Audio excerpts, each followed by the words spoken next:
Next item.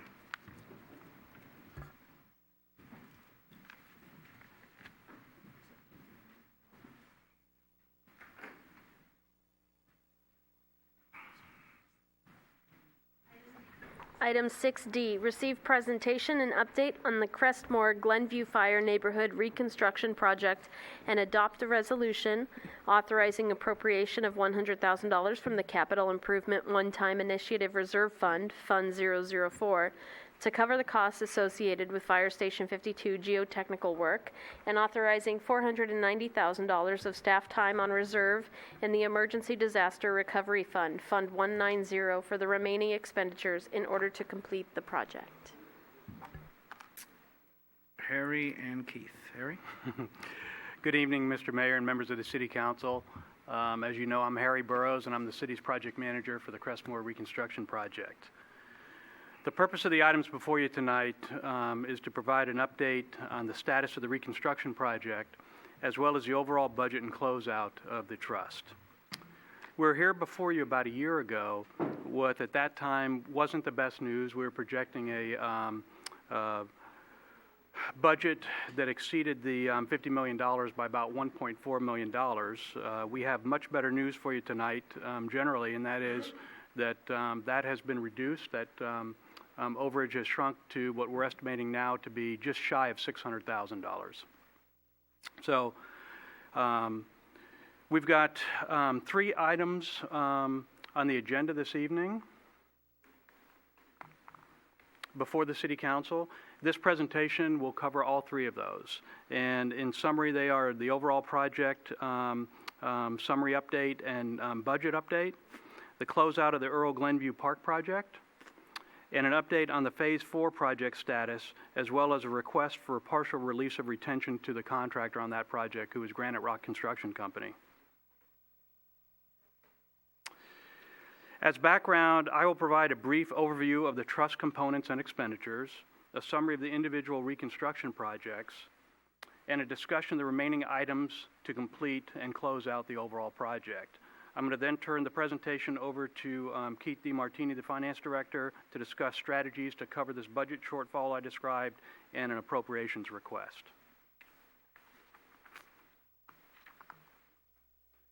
So the expenditures against the $50 million trust have been historically tracked in 8 different categories. For simplicity, we've condensed those here to show just the primary items. And these include the reconstruction and maintenance costs, which make up a bulk of the budget, staff time, professional services related to federal and state proceedings, and those were the CPUC and the NTSB proceedings. And then the remainder are grouped in a category here that I've labeled administrative and other costs. And those include costs such as items directly related to the trust and the trustee, cost related to support of the residents immediately after the fire and explosion, including counseling and outreach. And a large portion of that also includes a waiver of fees, mostly building fees that were required as part of the home rebuilding for homes that were burned down or destroyed or damaged in the explosion fire. The main takeaway, I think, from this slide, however, is the top item, and it's 70%, almost 70% of the $50 million has been or will have been spent on actual improvements or costs related to construction of those improvements within the neighborhood.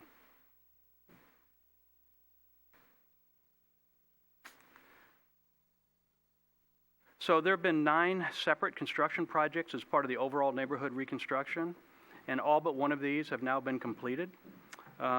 What I'd like to do is just real briefly, and I won't go into a lot of detail, but I'd like to just real briefly describe each of these projects. The first was the Crestmoor Canyon slope and retaining wall reconstruction, and this was in the aftermath of the fire, and Jovan's previous presentation, touched on this a little bit.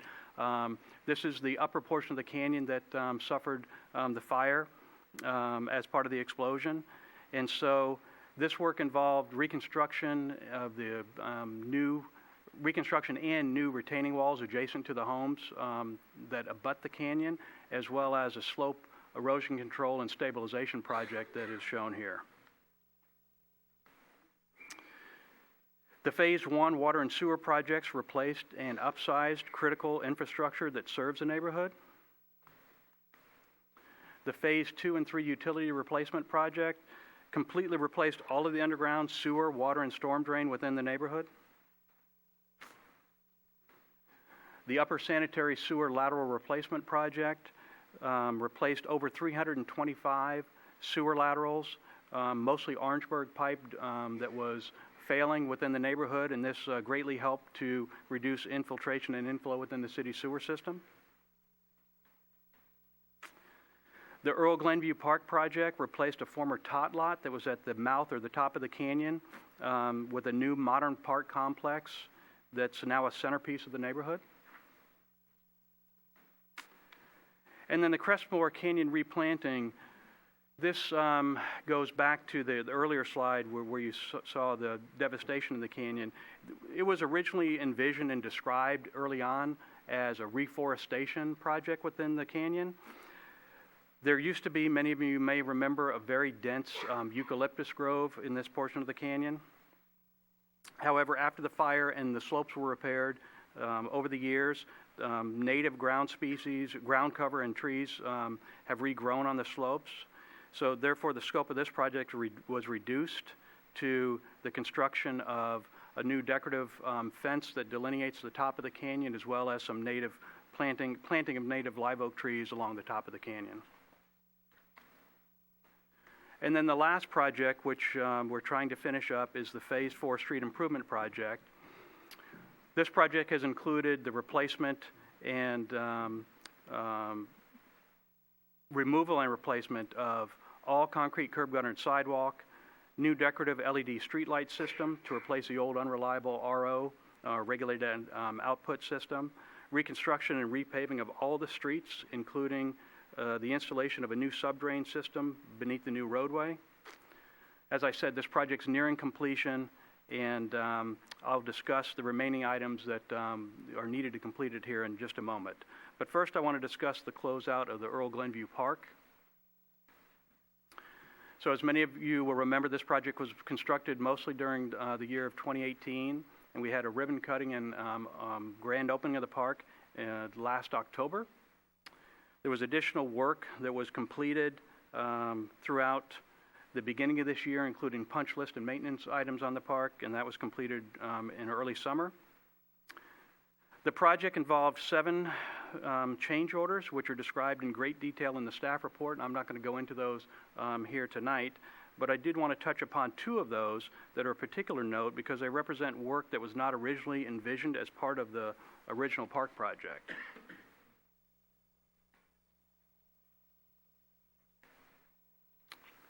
So as you can see, the bottom 2 photos here on this slide represent those 2 projects. And one is what the project I just described, which is the Crestmoor Canyon landscape, which was originally envisioned as a much larger standalone project.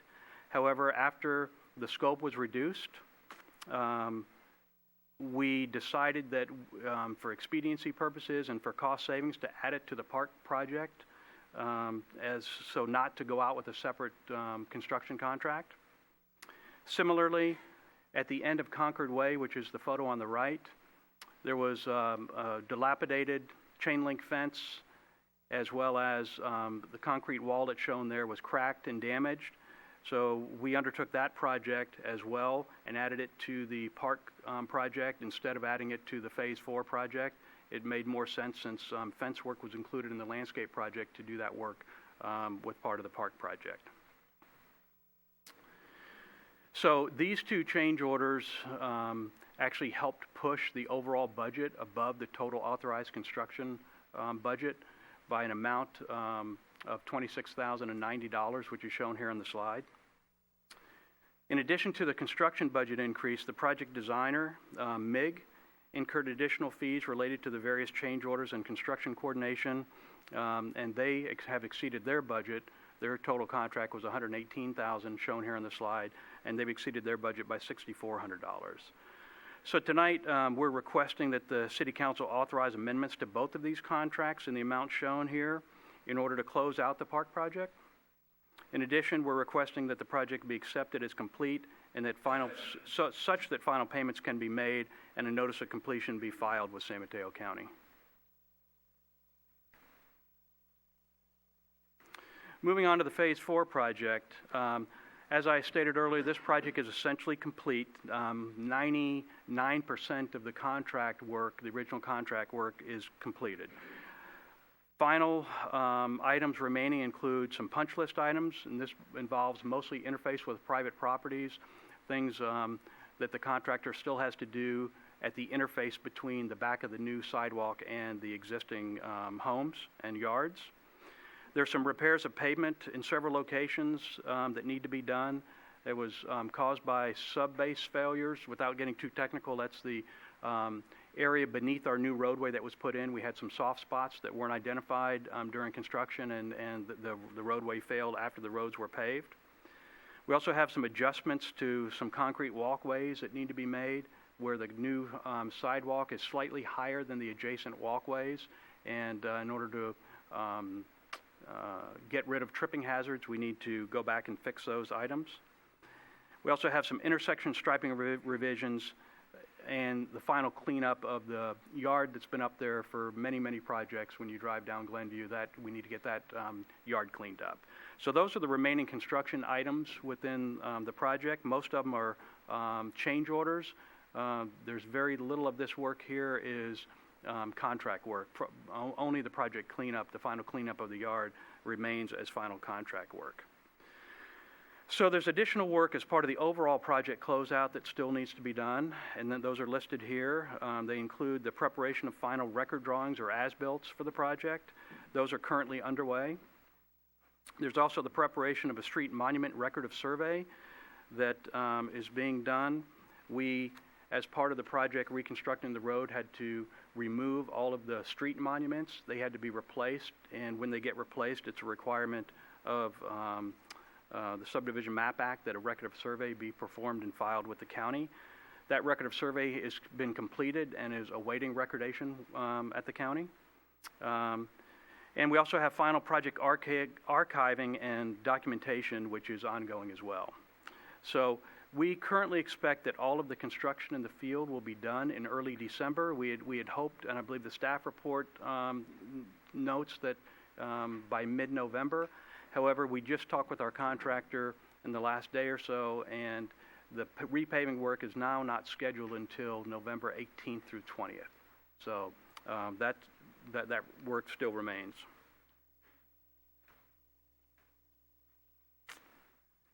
So as part of the Phase 4 project closeout, the contractor, Granite Rock Construction Company, has a request to get paid to get paid for part of his retention that the city's withheld from the contract. So on these construction projects, the city typically withholds 5% of every progress payment that gets paid to the contractor. And the purpose of that is, as the project is constructed, you retain that money in case the contractor fails to perform some of the contract work.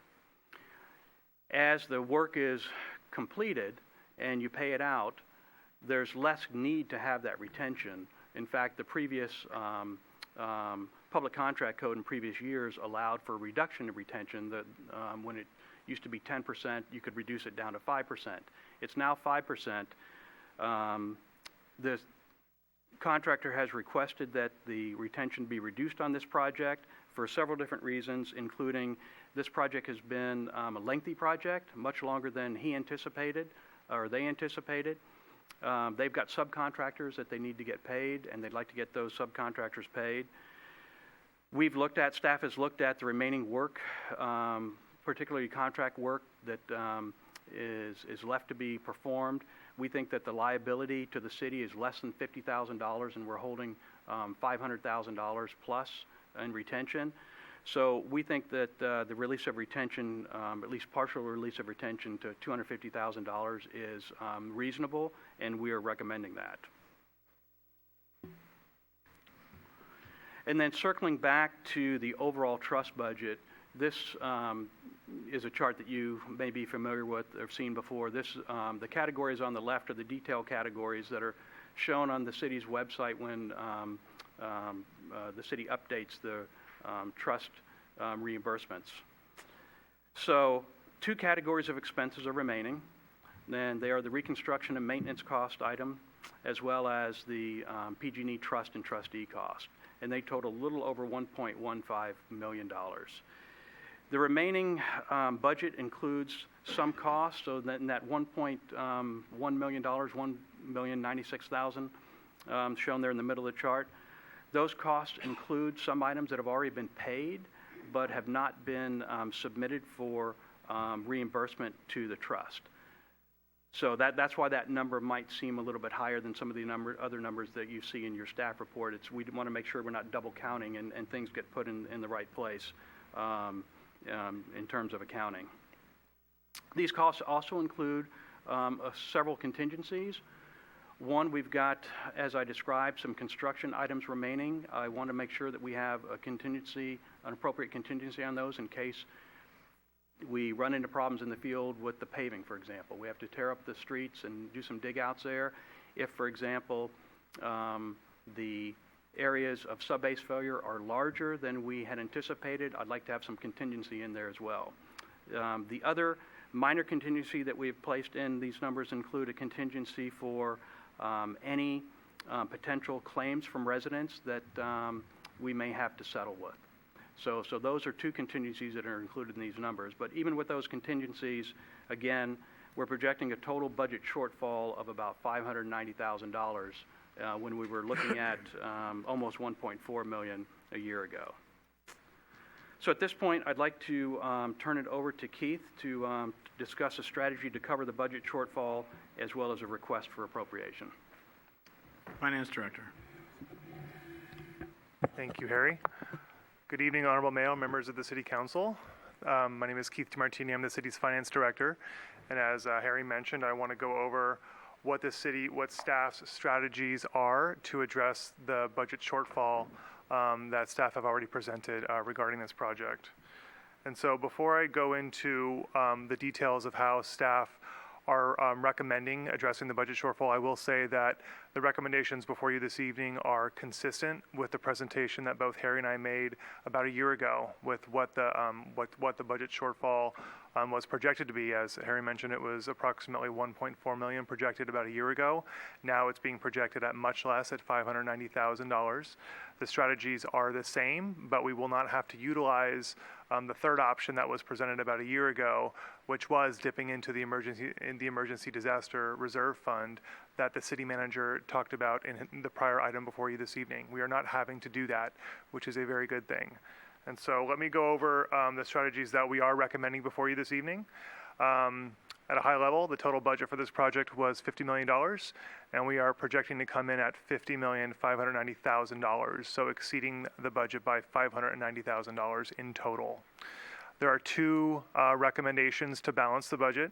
First is utilizing the city's general fund reserve fund for capital related to Fire Station 52. And the second is to utilize staff costs that were already reimbursed that are currently on reserve. And so I'll go over both of those in detail on the next slide.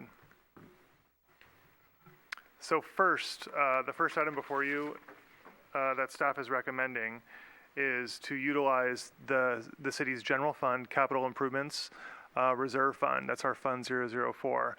And that's the fund that a significant amount of capital projects, how they're implemented is using that fund. There currently is a capital improvement project related to the rebuild of Fire Station 52. That's currently in the approved CIP budget. It does have a carry forward appropriation of $1 million. There was work done as part of this rebuild project that is directly attributable to the Fire Station 52 rebuild project, such as various consulting costs, geotechnical studies, specific work for that project.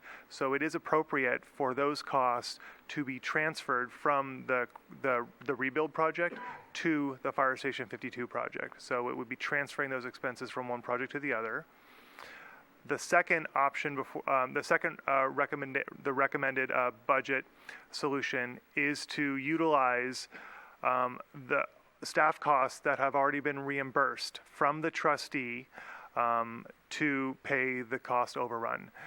City Council did take an action a number of years ago, which was a very fiscally conservative action to put $722,000 of staff costs that were reimbursed from the trustee on reserve in this emergency disaster recovery fund. That cash sits in the fund on reserve. It cannot be used without an action of the City Council. So staff is before you requesting to use the remaining $490,000 to cover the budget shortfall that's required. And then once the project is fully complete, once all the expenses have been incurred, once all the reconciliation work has been done, staff will do one final review and reconciliation of the entire fund, make sure that any remaining costs have been fully addressed, and then close down the fund and the capital project to have the project be 100% complete. It's also important to note that there is no use of the city's general fund in any of these budget solutions. The $100,000 on item number 1, that's money that has already been provided from PG&E. And the second item as well are funds that were provided to the city from PG&E as well. So there is no specific general fund from the city that would be used or leveraged for executing both of these budget solutions. So I would just like to reiterate the requests that are before the City Council this evening. First, please receive the presentation and update on the Crestmoor Glenview Fire Neighborhood Reconstruction Project and adopt a resolution authorizing the appropriation of $100,000 from the Capital Improvement One-Time Initiative Reserve Fund to cover the costs associated with Fire Station 52, and also authorizing $490,000 of staff time on reserve in the Emergency Disaster Recovery Fund for the remaining expenditures in order to complete the project. Number 2, please adopt a resolution authorizing the city manager to execute a contract amendment with Elite Landscape Construction in the amount of $26,090 for the completion of the construction for the Earl Glenview Park, and authorizing the city manager to execute a contract amendment with MIG Incorporated for the amount of $6,400 for the final design services for the Earl Glenview Park, and accept the Earl Glenview Park as complete and authorize the filing of notice of completion with the San Mateo County Recorder's Office. And then number 3, please adopt a resolution authorizing the city manager to release $250,000 of project retention to Granite Rock Construction for the Crestmoor Neighborhood Reconstruction Phase 4 Street Improvement Project. That concludes our presentation. We'd be happy to answer any questions you may have. Thank you very much. Thank you both to Harry and Keith for your presentations. Questions from council? And we can take them all together, all these items, as far as any questions. Any questions from council at this time? Okay. Okay.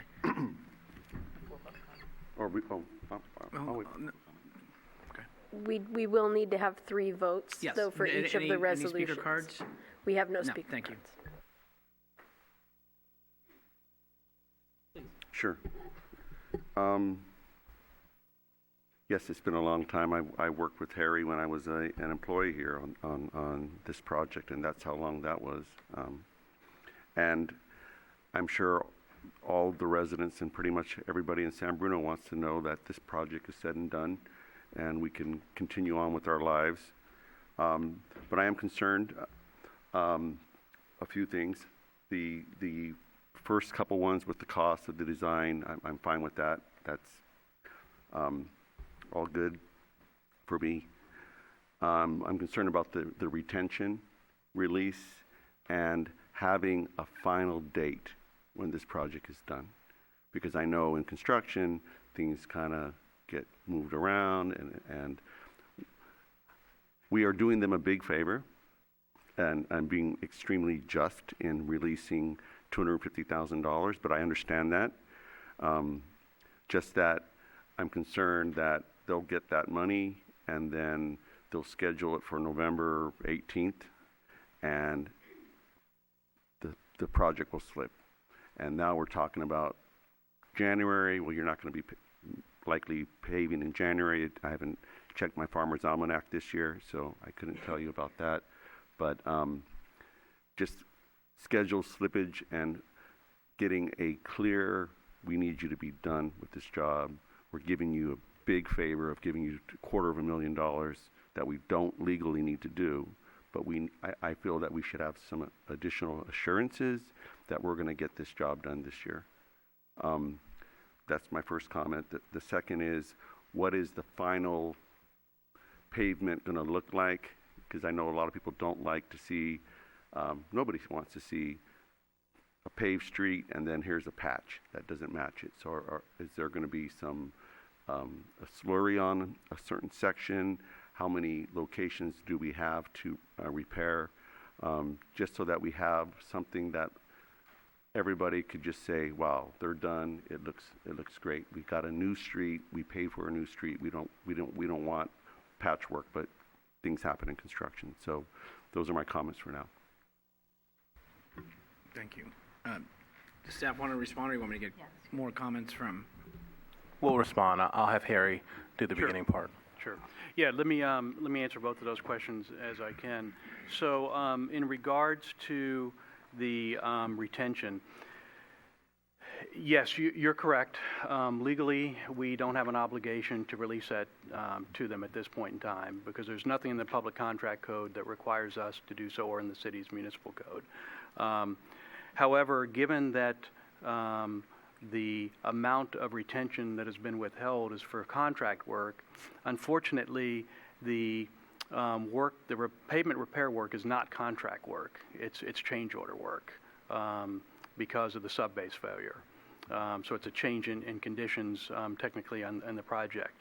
But let me also say that we've had multiple meetings and discussions with Granite Rock. Granite Rock wants to be complete with this project as much as we want them to be complete with this project, and we all want to complete this project.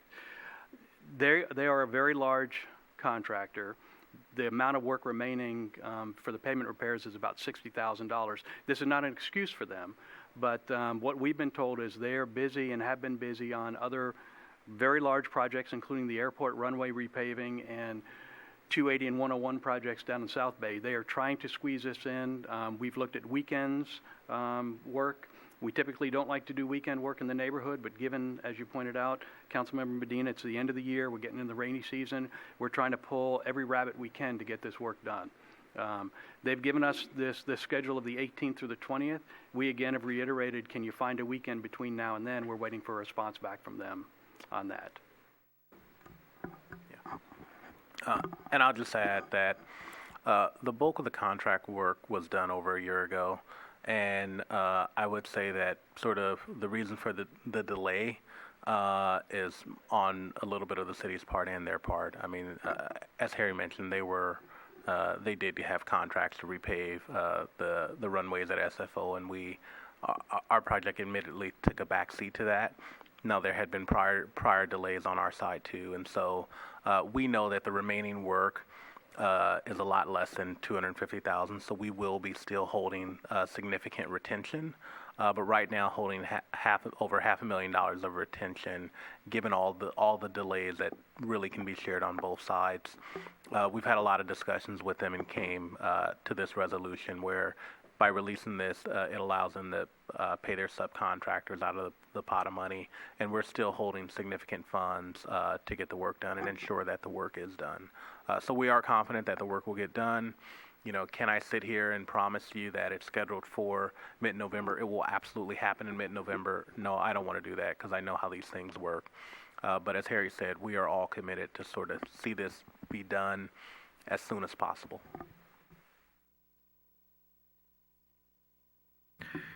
Any other questions or comments? Michael? Laura? Through the chair. The city manager made the comment that possibly some of the delays could have been on the city's part, and so I'm wondering, are there any obstacles yet remaining to complete the work? Are we like absolutely ready to let them come in and do their thing? There's no more excuses for delays. We are. We're ready, and final directions have been given, so we are ready. Okay. And what's the expected duration of the remaining work?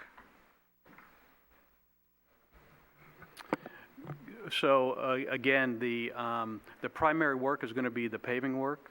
The actual duration of that paving work will be 3 days. It'd be a little bit disruptive to some of the neighbors adjacent to the work, but not disruptive to the overall neighborhood. The concrete work is actually ongoing, the walkway work. They've completed 3 of those, and they've got another 12 to finish. So the goal is that they will have all of those concrete walkways done by the time we get the paving work done. Okay. Yeah. All right. And then, if I may, I failed to answer one of Councilmember Medina's questions related to the patch. Yeah, 3 days of paving. Sorry. Yeah. Yeah, we're not planning to do any sort of slurry seal on top of it. We are doing a cutout, and we're going to over grind so that we have a good patch. The roadway was just paved last year. We believe that a slurry seal isn't necessary. Laura, then Irene. This is a tough project because there's so much that went on for so long. I guess what I'd like to see is staff to really have an honest conversation about this project. I know that from the resident perception of the Crestmoor neighborhood rebuild, it was a frustrating process. Residents were not communicated with, they were not responded to. Things were scheduled outside of times that, hey, we're going to be doing this next week, and next week comes and goes, and then 2 weeks later we're doing something. It went on for far too long, but I also understand the uniqueness of this project, and I understand that this has never happened to us, and I understand the complexity of a lot that was done. There were promises that never were followed through with. There was promises for some sort of special brickwork in the intersections, and then it becomes some sort of painted intersections. I have friends that live in that neighborhood, and I drove through it a number of times and saw a lot of stuff that were pointed out that they were 100% right. When you have a 70-year-old resident who's going out and sweeping up his own gravel left behind by somebody who was paving that day before, and they're needing to feel like they can safely walk on the street or on the sidewalk, wasn't good. And so I think I've been frustrated, and I think a lot of other members of the council have been frustrated with this project. But at the other side, there was so much that had to be done, and your pictures sort of show a lot of the work that had to be done. And in any one project, it doesn't always go 100% perfect. So I know that a lot of things that happen, you've got a resident where you've got a brand new sidewalk, and then you chip part of their pathway, and unforeseeable things. I just want to make sure we move forward, and we always can learn from our mistakes, right? We're not all perfect. But is there anything that we can do in a better process in making sure we get back to residents in time, making sure residents can feel like their issues are getting addressed, or some tickler file or something that they can see online that they can go to and know, I have that same complaint, let's put it out there. So I think we need to look, and let's hope this never ever happens again, but there are always going to be things that are kind of big in scale that we get a lot of resident input. You can question 100 residents in this room, and you're going to have 75 that are totally happy, and 25 they're going to fill the room with a lot of their complaints, and you can never make them happy.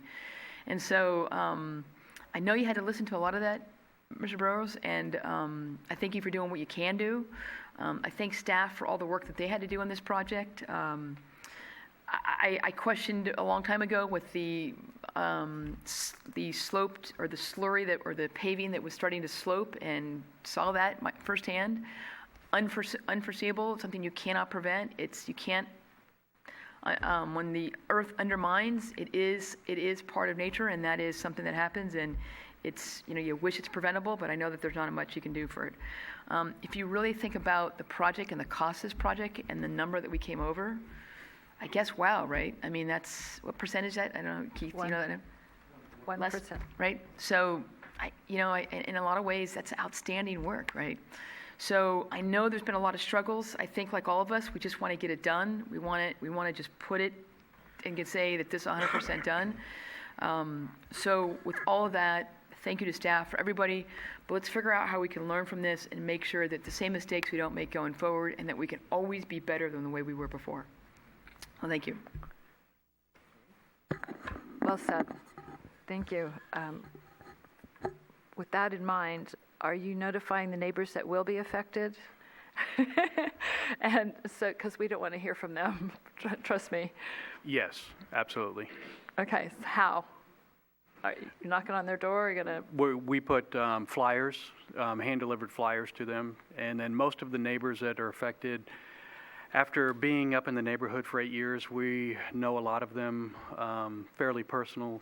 So, yeah, we where we have emails and phone numbers, we call them as well. Okay, because none of us up here want to hear anything that happened or they didn't know or any of those things. And I agree with Laura. There are always lessons to be learned, and I don't know if there's a formal methodology that you might follow, or a debriefing, or however you do it. But I think it would be beneficial not just to us, but to any other city that has to go through this kind of thing. So sometime in the future, I know now is not it, but sometime in the future, maybe we can get that done. I would say the big lesson is beware of change orders. Echoing some of my colleagues as well, I think if this passes the resolutions, that the whole neighborhood up there somehow needs to be notified of where we're at, what we have left, what the projected timeline is. I know it can't be in concrete. Things happen. Could rain those days.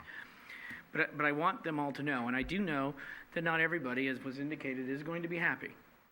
There are still outstanding items of a driveway or a walkway, and those will have to be done on one-on-one basis, but this needs to be, as we come up on another anniversary next year of the remembrance of what happened. It needs to be closed. We need to move forward. We need to move on. But I think it is critical because there's a lot of documentation of things from when it happened and the outside agencies to the NTSB hearings to the dealing with PG&E, evacuating both areas, bringing them all back in, 300 plus from Skyline College on one day. And I think those things need to be noted somewhere. It's not to say that we want to see this again. Nobody here does in this community. But at the same time, too, there are things that have been learned that we can improve upon, or God help us, if we ever have a situation that arrives, we have a resource. We have something that can assist us, because the next disaster may not be where we have 400 firefighters and 200 police officers. We may be on our own for a little bit, and we need to have those tools and those lessons learned and those resources that we have. So I would hope that we do reach out to the entire neighborhood. I know there are specific issues, which I believe folks are reaching out to those individuals that have outstanding concerns, but that the neighborhood knows that it's not only just on the website, but we've done that. I think what a commitment was made by the council back then was that we would be with you, and I'll use Jim Ruane's, hold your hand if need be, and be there every step of the way. And I think we've tried to do that. Not perfect. And again, no one's ever gone through this. It was really redeveloping a whole neighborhood in this community. Unprecedented what we dealt with and the aftermath.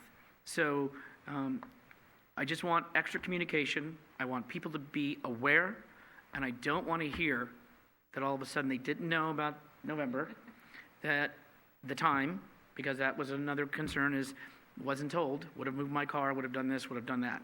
So as I'm hopeful, and I know hope isn't a plan, but let's make a plan that gets us to the finish line, but gets us that extra communication that ensures that the neighborhood knows where we are, how we're going to end it, and how we're going to conclude it.